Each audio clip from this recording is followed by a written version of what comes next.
Ken Rosenthal discussing the Red Sox entering the winter meetings, which are underway in Orlando. That's the baddest guy in baseball right there. He'll kick your ass. He'll muss your hair up a little bit. He'll mean mug you. Stare you down. That's right. He won't help you up. So he is saying they're focused on a bat. Okay. He doesn't expect another move for a pitcher, but he's not totally ruling it. No, he's not. He was surprised about Oviedo. He was indeed surprised about that. Our Haas of the Week last week. So, look, we all want a big bat or two added. Mm-hmm. We still want another arm. Mm-hmm. But I think I finally settled on what the Red Sox need to accomplish here at the winter meetings. And I'm curious your thoughts on it, Keefe. All right. You guys can jump in as well at 617-779-7937. We'll talk to Bradful about this later on in the week. We'll get to what happened. Quick spin around the NFL, Week 14 coming up at 11:30. I'll be pretty disappointed if they leave the winter meetings without or with their full starting pitching, outfield intact. Like, they got to start peeling that down. Yeah. And by adding Sonny Gray and Oviedo last week, they have a surplus of arms. They still have a surplus of outfielders when it comes to, and they, I guess, chipped away at it a little bit organizationally by trading the password. But you still have Duran, Abreu, Rafaela, Anthony, Christian Campbell's lurking somewhere in that mix as well. So I'll be disappointed if they leave the winter meetings with that still intact. Those logjams, starting pitching and the outfield. If you're waiting to sign a big-ticket guy, I mean, let's see. Are they all gone at the win? If they all sign, I'll rephrase, I'll rethink it. But if Pete Alonso hasn't signed by the end of the winter meetings, I'll be annoyed they haven't signed him yet. I'll still want him, but I'm not going to crush him for that. You leave with all these arms, you leave with all these outfielders. What are you there talking to other GMs and trying to line up your strengths with their weaknesses and what you need versus what they need? That's what this is for. And I'll be pretty disappointed if they get out of the winter meetings with the full starting rotation, 10 deep or whatever they are, and all these outfielders still here. This is a week to start chipping away at that and addressing other needs on the team. I'm with you on that. That makes sense to me. I am of the, let's make some progress, though, on Pete Alonso. Let's get that closer to the finish line. So, apples to oranges, because it was the biggest contract in the history of the sport. But do you remember what date? And this is a little bit of a gotcha media here. Oh. Because I have the answer. Okay, hang on. Do you remember the date in which Juan Soto signed his monster deal with the Mets? Yes. What is it? Oh, you need the Follow-up actual question. date. I know. Okay, good. Two-parter? Yeah. February 1st. December 11th. Oh. So, pretty early on. He was the big domino to fall. Other guys were probably waiting to see, all right, what's Soto going to get, and then he can kind of go from there. But doesn't mean you can't get anything done here in this stretch and, figure out if you really have this guy or if you don't. And if you don't, first of all, why? And also get some other ducks in a row. Figure that out. Who's playing first base for you? Maybe that also impacts what you do with those trades that you're talking about. Maybe you're flipping Jarren Duran or Willie Abreu for something else. Maybe it is a first baseman we hadn't really considered. Maybe it's somebody that's going to be on the move. But there's still a lot of guys that would fit the Red Sox really well that are available right now. So let's figure that out. Be the old Red Sox where you identify a guy that you want and get him. And it's going to be one of those things where you're not going to have to spend the $400, $500, $600 million, which we know John Henry doesn't want to do, but you can still be aggressive with short-term deals like you were with Bregman last year and apply that same logic to Pete Alonso and or Kyle Schwarber. You can get those deals done, and it might be something that Henry's willing to even do. So on Alonso, he has told friends that the Red Sox are high on his list. Hell yeah. According to Pete Abraham. Is that one of his friends? Of the Boston Globe. Good question. Yeah. I've seen... They're in a Peter friend group? I've seen other... Didn't you hear something like that with Soto last year, too? I don't recall. Well, Soto was coming here. Nightingale. According to some people, he was coming here. Yeah. I just missed them. I've seen the Red Sox also are the most likely destination, ... if he doesn't go back to the Mets. So you see some of that. There's a lot of connecting the dots with him. I wonder where Bregman's going to fit. For instance, if Schwarber goes back to Philly, which I still think I would project as likely. Yeah. If he's there, are they bringing in him and Bregman? Where's Bregman going to go? What are the actual options for him? Detroit. So Schwarber signing. So maybe. So I'm reading here from our guy, Gordo. Oh. Who highlighted a Tigers beat writer. I don't pretend to know him. Okay. Evan Petzold. Petzold? Petzzold. That Z means business. He says Petzold. The Tigers like I have an Bregman, old pet. but their interest to this point has been described as lukewarm in Bregman. So, All right. when the merry-go-round stops, who's going to still be on for Bregman?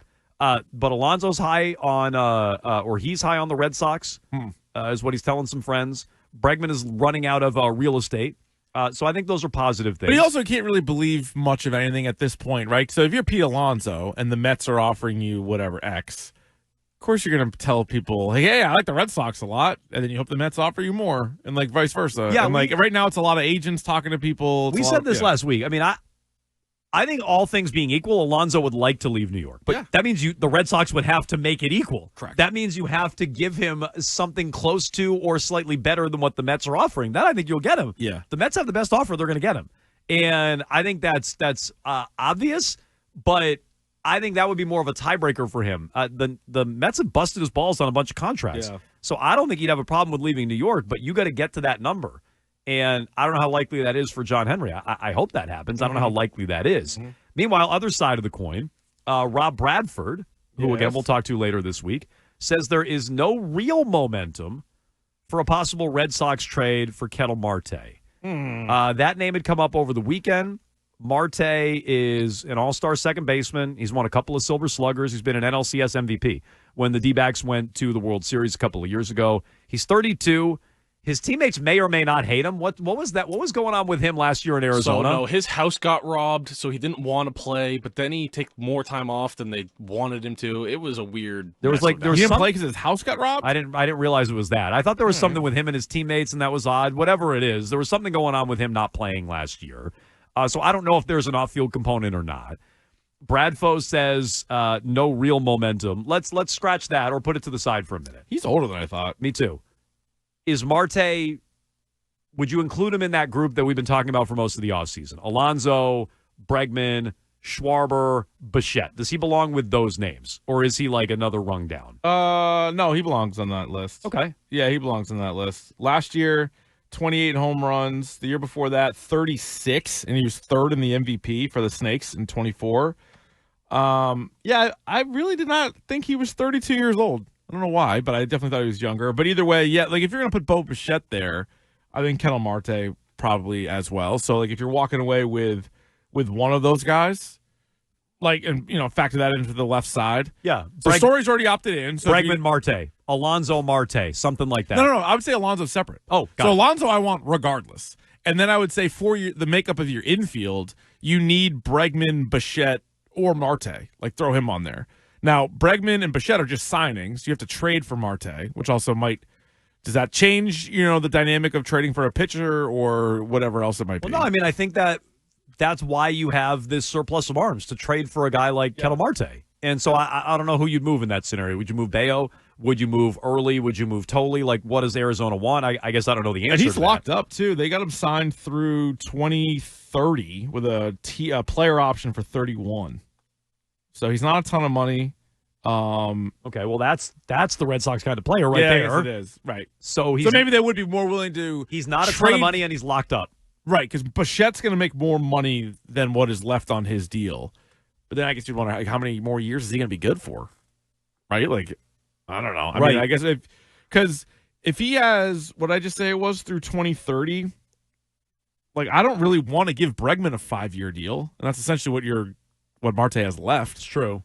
So that's a lot. But again, he's 32, but he's coming off back-to-back All-Star really years, MVP votes in each of those years, Silver Slugger in each of those years. He'd be a power-hitting second baseman, which is not really something. I was fine playing Meyer at second base. Yeah. But okay, I mean that's interesting if you can plug that in. I think he belongs certainly with Bichette.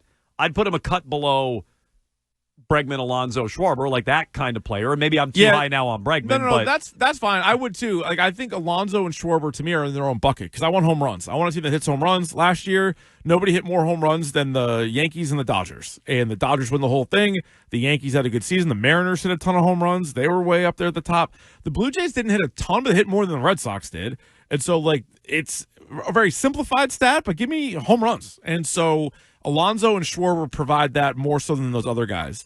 Like, Bregman and even Marte can run into a season where they're like 30 bombs, We're talking about 50 home runs for Schwarber and Alonso. It's a big difference. And so that's also like first base in Alonso's case, probably more so DH in Schwarber's case.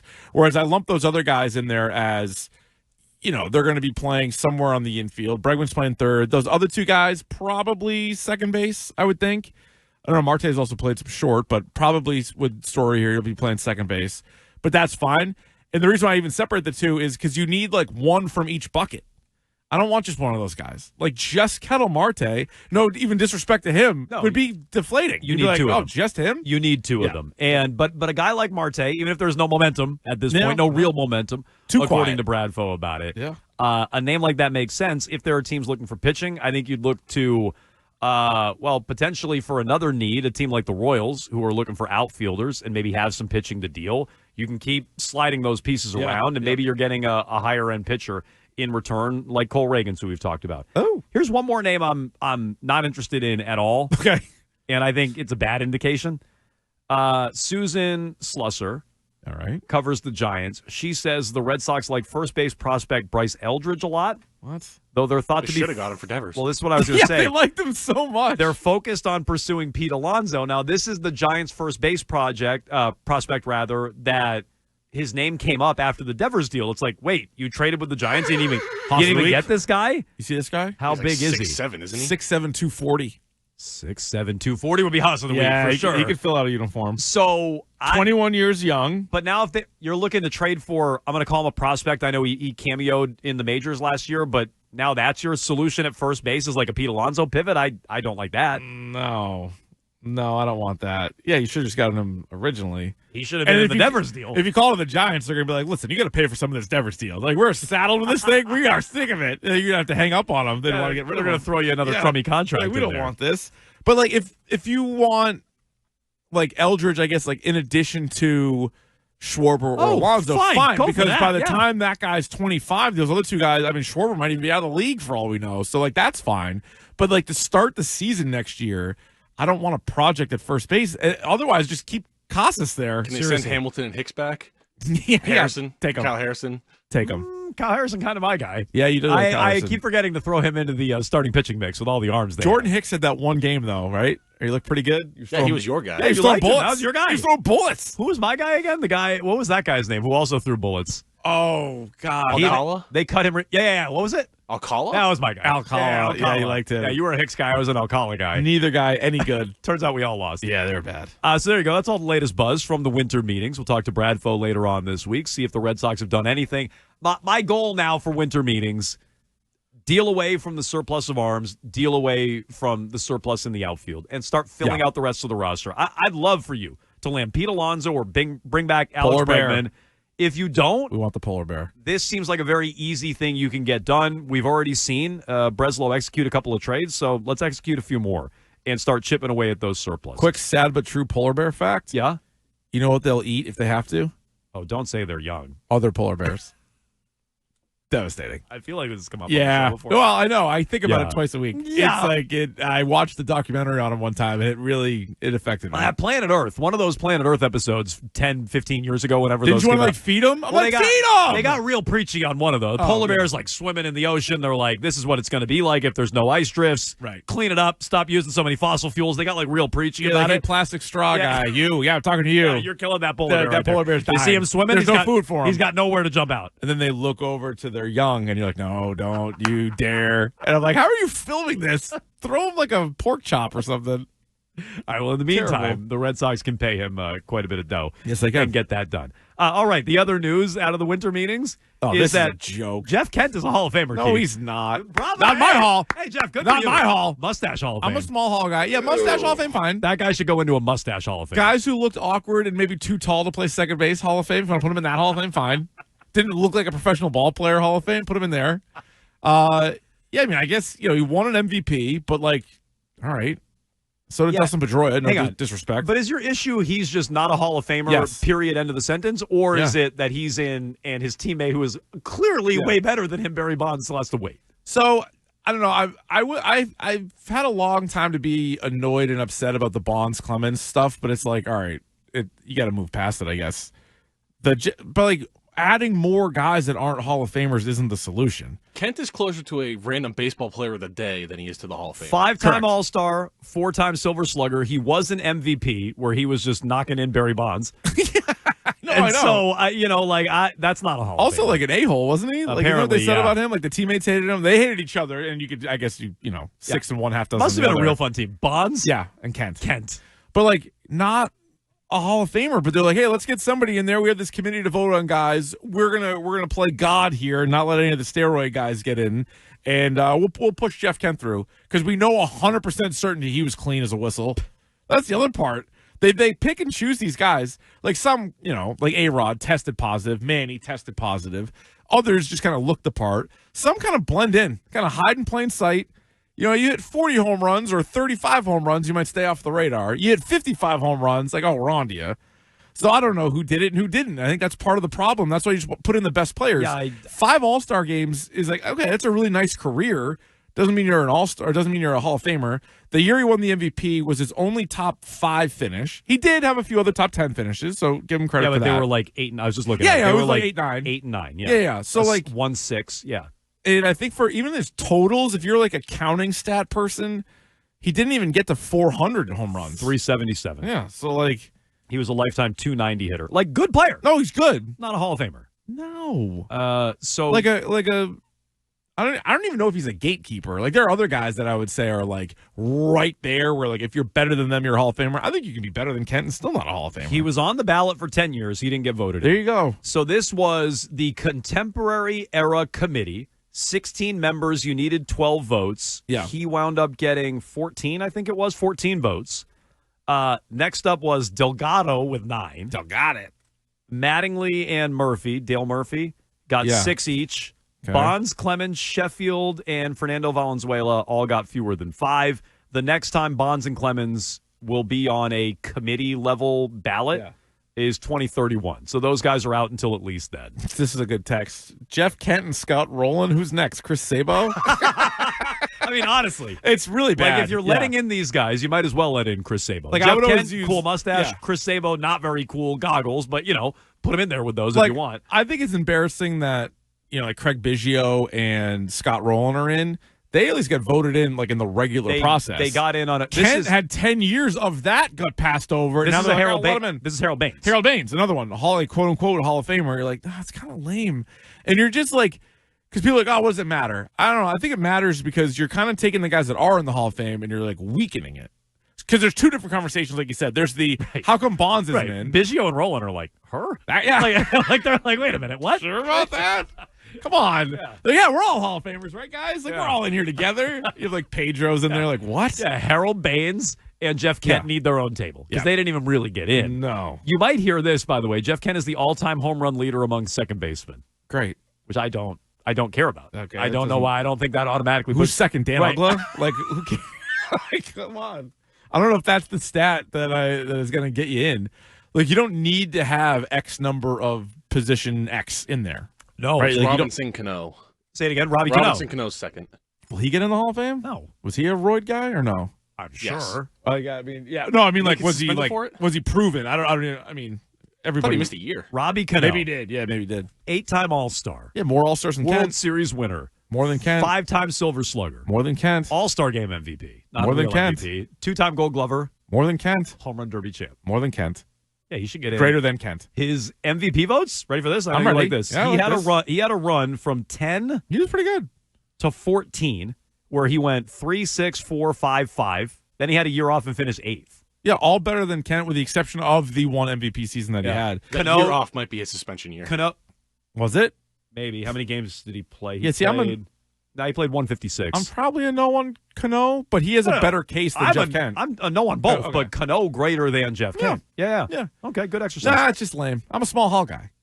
We are Notorious. notoriously small Hall guys. That's true. Although you were trying to put in the best kick returner the other day. Or I guess Devin Hester's unbelievable. Yeah. He's an electric factory. Of course, Devin He's Hester's trying in to there. put him in. He's already in. Yeah, He's in already my Hall in. of Yeah, Fame. I would take him out. That's another one I would I'd take put out. him back in. 617-779-7937. That's the latest from the winter meetings. And Jeff Kent making his way into the Hall of Fame very undeservingly. You can weigh in on that, 617-779-7937. We are back with what happened in Week 14 right after Trending with Billy.